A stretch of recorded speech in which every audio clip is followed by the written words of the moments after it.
I've been in the instructional design business for almost 40 years. Over that time, I've seen a number of instructional delivery systems come and go.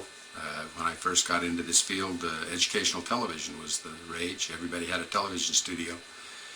We then had the quick peak of programmed instruction, which came and went rather quickly.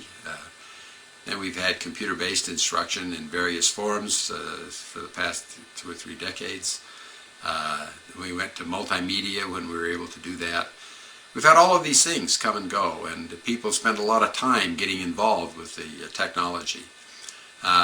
It's interesting to me, however, as we've moved to the internet, and things have become easier and easier to do, so to the point where almost anybody can create a website these days, that the effectiveness of the instruction, my impression is, has gone down, that we've become less effective. It's so easy to dump information onto the web that many of the sites that are called educational sites or instructional sites are really just information dumps. And at one point people called this shovelware. Shovel your course onto the internet. And most of this is very ineffective. In fact, much instruction, even some that's created by highly reputable firms, sometimes turns out to be relatively ineffective. Because it violates principles that we know are important for learning to take place.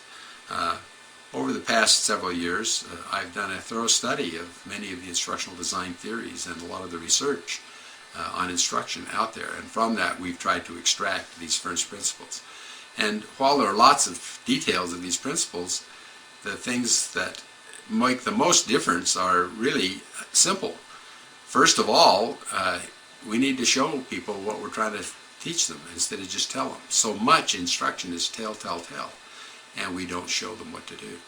Second, we need to give students an opportunity to practice what they've learned, and that doesn't mean just to answer multiple choice questions, which we often refer to as ask what they've learned or remember, but it means to get them involved in classifying instances, or get them involved in actually carrying out a procedure, or getting them involved in making predictions or troubleshooting in more complex tasks.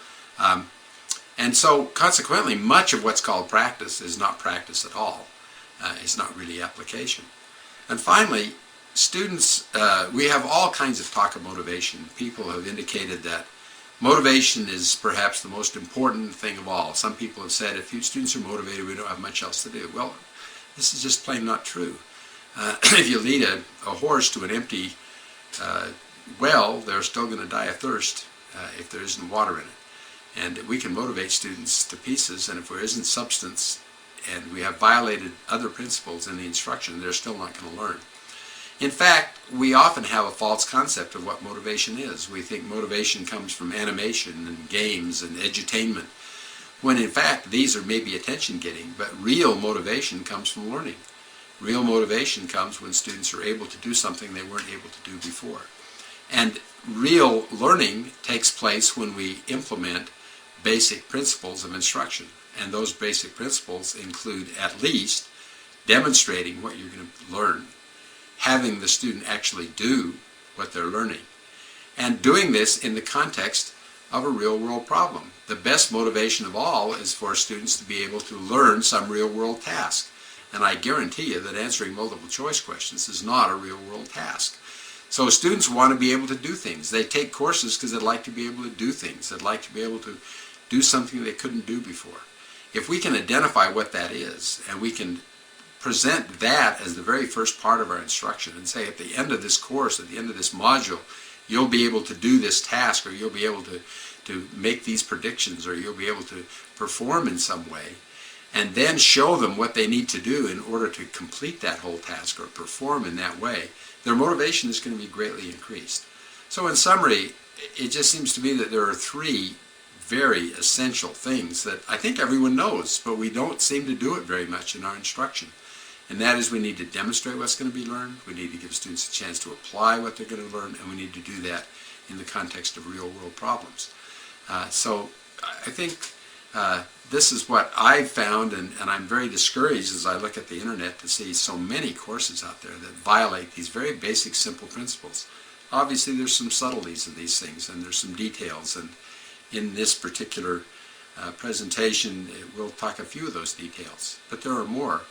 But even if we just talk about the basics and we can have demonstration and application and problem-centered, we're going to dramatically improve the instruction that's out there. My hope is that those of you who are viewing this video or participating in this course will be able to pick up some ideas that will help you to create more effective instruction, more efficient instruction that will enable students to really learn.